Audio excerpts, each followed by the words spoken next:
the Ant-Man trailer. Oh right, yeah, I saw that. It's Ant-Man in like the volume, and then Kang shows up. Yeah, it's the volume. I actually, the thing that stuck out to me most was like, Bill Murray's been having a tough couple of weeks in the Oh press. right, right. And yeah, so like for those who aren't caught up, like Gina Davis wrote a biography where she was like, "This guy's an asshole." He, like, like he was using some, like, he insisted I use some like massager on me during an audition, and I like finally had to do it. He screamed at me one time because I was like a couple minutes late. Seth Green was like, which I think he told this years ago, but it kind of got dug back up to sort of corroborate with everything. But Bill was like a dick to him on Saturday Night Live, like held him over a trash can or something, made him cry, and obviously he got kicked off this Aziz Ansari movie for mounting his fellow actress and like kissing on her, and it's clear that it's Bill Murray has this Bill Murray character that he's been rewarded for being, which is the sarcastic, ball busting. I think like certainly in Ghostbusters and stuff like that, kind of like charming womanizing thing, and at some point. It sounds like you even hear about like his feuds with Chevy Chase, and Chevy Chase was always painted as the asshole, but it sounds like we might have two assholes. Yeah, I mean he definitely seems like every interview he's like standoffish and weird and unpredictable. Like you're always skeptical of these things because who knows why the larger culture is interested in skewering one person 1 week or whatever. But there is this Arsenio Hall clip. I recommend people check it out. It's Gina Davis and Bill Murray on Arsenio Hall promoting Quick Change. They even tell the story, but they try to tell it in this like silly way about the audition. But Bill is just like, he's like, so, I mean, I know, different time, different everything. But he's just like all over her, the whole, like, just like rubbing on her, touching her, making constant comments about the hotness. And you just know if you're her, man, like it's very obvious that the nervous laughter, you can read the nervous laughter, but anyway, the point is I like Groundhog's Day an awful lot. Ghostbusters, amazing. Look, these are good movies. And Wes Anderson's made good use of the man, obvious. Oh, Angelica Houston, she says he was a big asshole too, on the set of Steve Zissou. Or whatever the right. Yeah, he's like he's screamy. He'll get real pissed off at people. And you always heard like these stories about like, did you know that Bill Murray is such a silly Billy that if you try to call him and get him in your movie, he's got a hotline, and the hotline may or may not be answered on any given day. You always hear he has a little bit of a mystique around him, yeah. Right. I think maybe the mystique is more kind of like it's less charming than it once looked, perhaps. But maybe that's also just kind of the days we're living in. But I was surprised, given all of that like he gets a nice close-up shot in this trailer. And I think I know what's going on. Marvel must have had a few meetings. And they said, we're not going to cut Bill out of the movie, are we? Like, we're not... Are we past that now? Remember the time that we fired James Gunn? It didn't work out so well. Maybe we should like just have the audience live with it. And then they were like, well, are we going to hide that he's in it and then kind of spring it on them when the movie comes out? And then maybe things will be worse. So like, no, we're going to reveal it in the trailer. We're going to slip it right through. I think that's what happened. Yeah.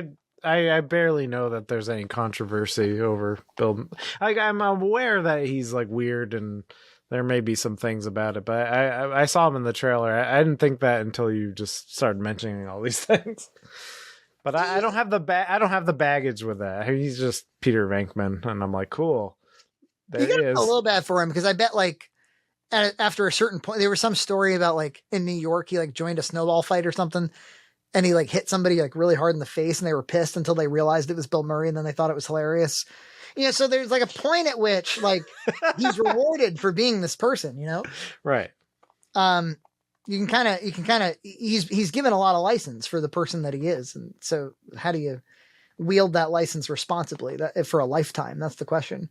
Yeah. But when they get this elderly, you're kind of just like, man, couldn't we let him skate away? This close, But sometimes they're Cosby. And you're like, Oh, geez, I'm glad we found that can't, out. Yeah, he can't. He's not in a Marvel film. You imagine he's in Quantum Mania.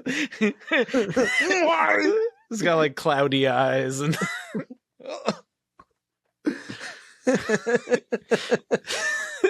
oh yeah, man, what are you doing over there?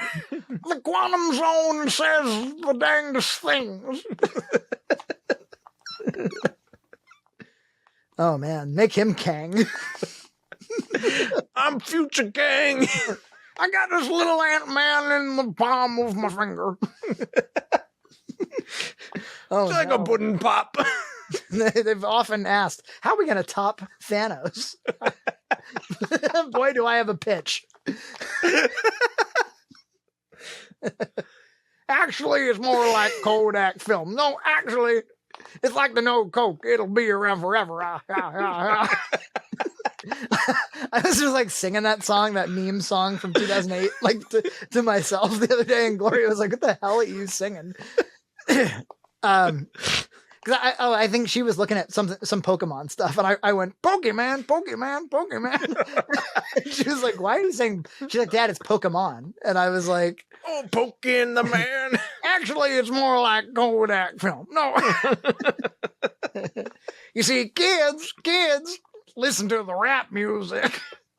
It's like first we have Trump and now we have Cosby.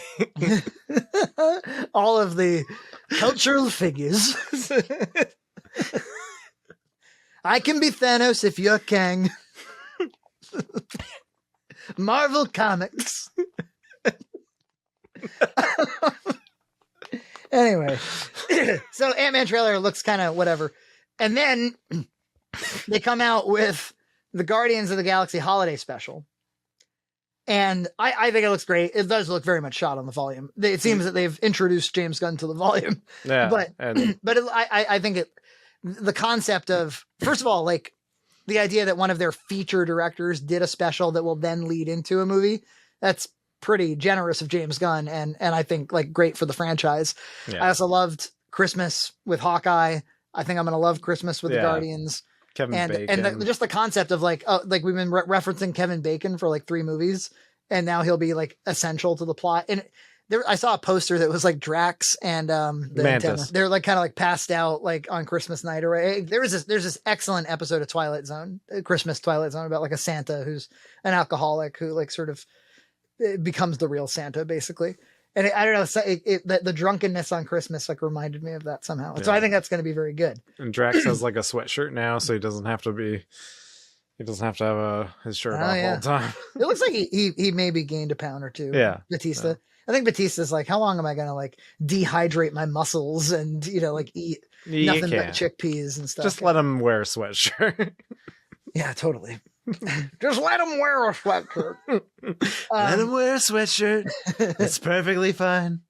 And what happened to the muscles and the tattoos? He's hiding them under a sweatshirt. I call him Sweatshirt Batista. It's because he grew boobs.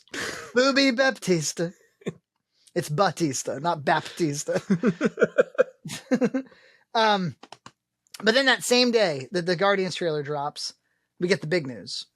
James Gunn and his longtime producer friend, Peter Safran, CEOs of DC Studios at Warner Brothers. Amazing. Under the evil Zaslav. I know. I bet Disney really, really regrets firing him that first time. It's not even the same CEO anymore over there, right? That was the last guy. Yeah. Now it's Bob Chapek. Yeah, Chapek. I'm sure they regret it deeply. And it does, I mean, I don't know if James will ever talk about it, but it does feel like they basically just lost all this time over that issue. And by losing that time, he got courted by another, it's like, it really is capitalism at its most beautiful, where somebody's like, they don't want you because of the pedophile party that you went to in 2007 or whatever. Yeah, it was weird Twitter jokes that, because, oh man, it's like such a weird convoluted thing, because I think it was Twitter trolls were trying to get Ben Shapiro canceled over old tweets. So then other Twitter trolls tried to get James Gunn canceled. And so James Gunn was fired for these weird pedophile tweets. You know, it was a different time. It was 2009, you know, shock jock humor. Yeah. It was, you know, even Howard Stern, you know, and all of his weird stuff he used to say. He's repented now.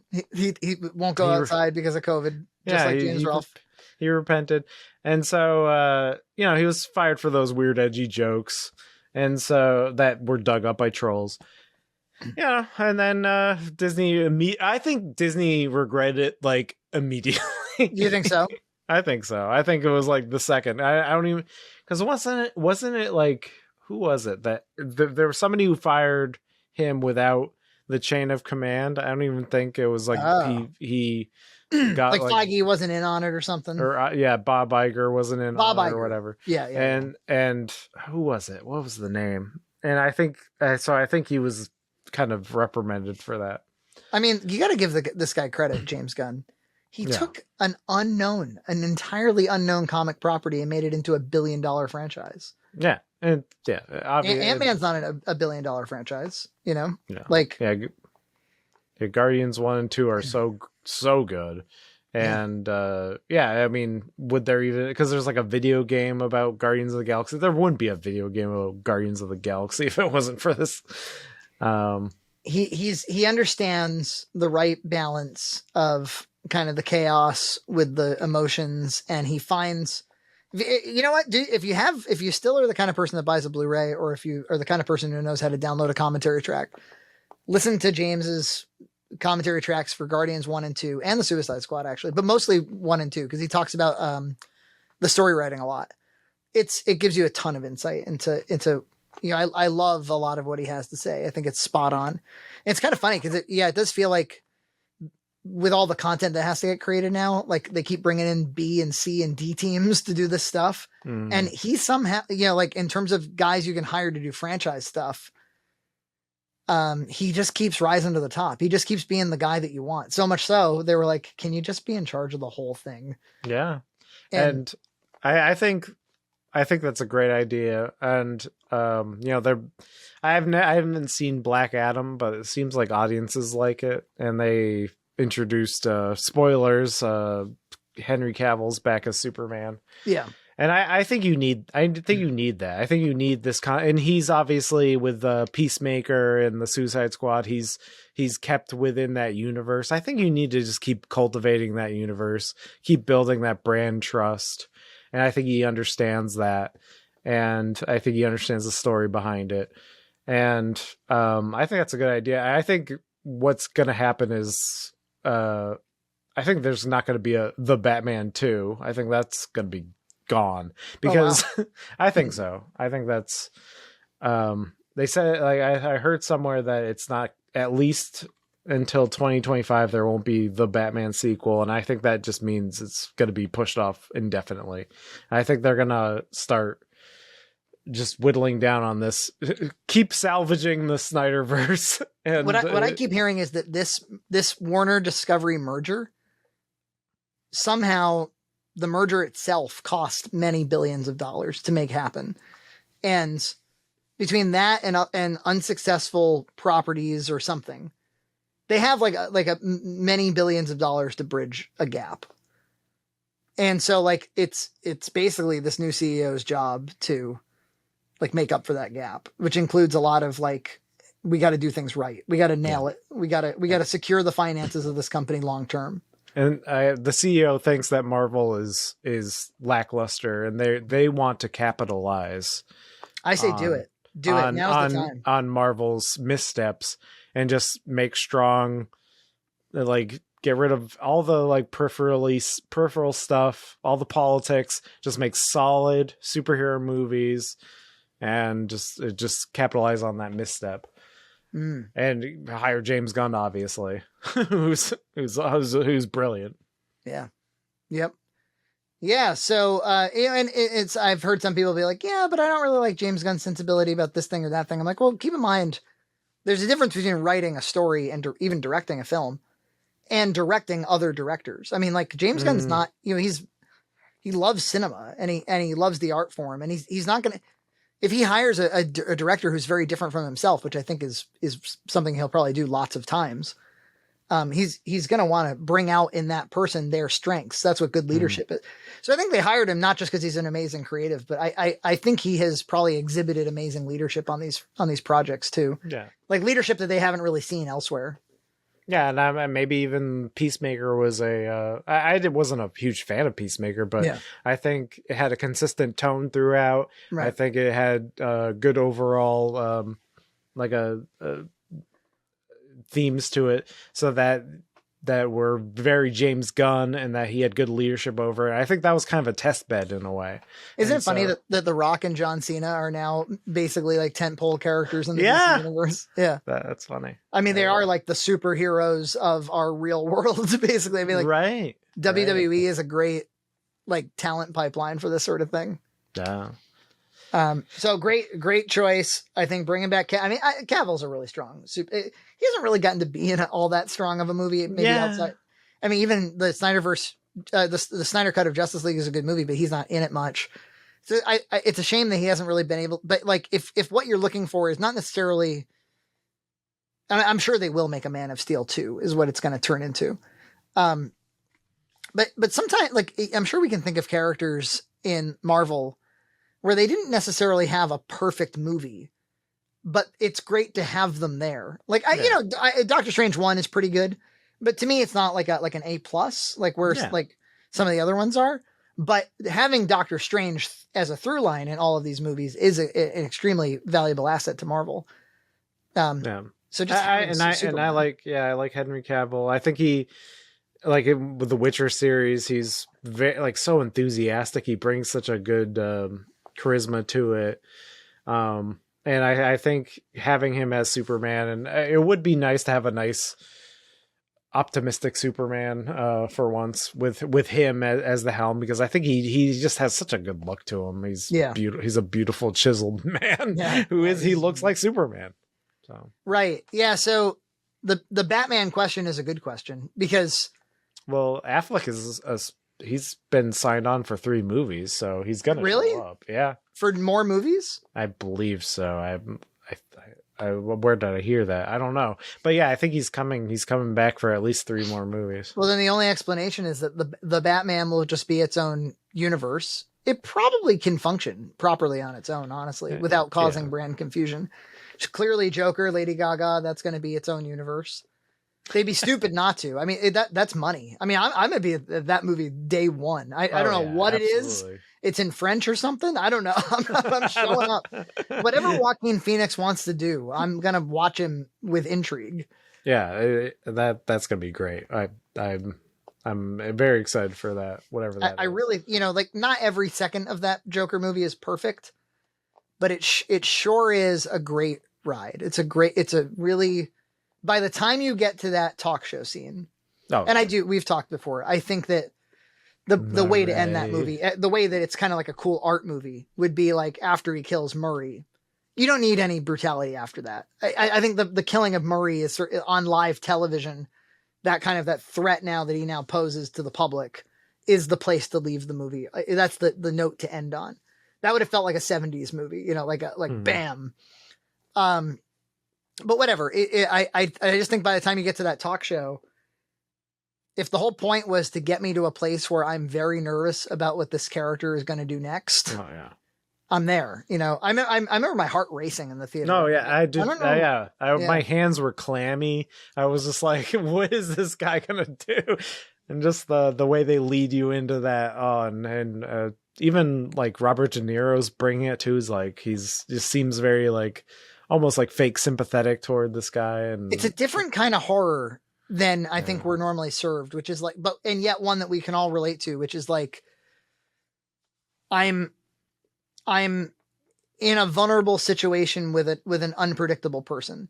Mm-hmm. And actually like the fact that we get to sympathize with him across the movie, I think makes it more horrifying.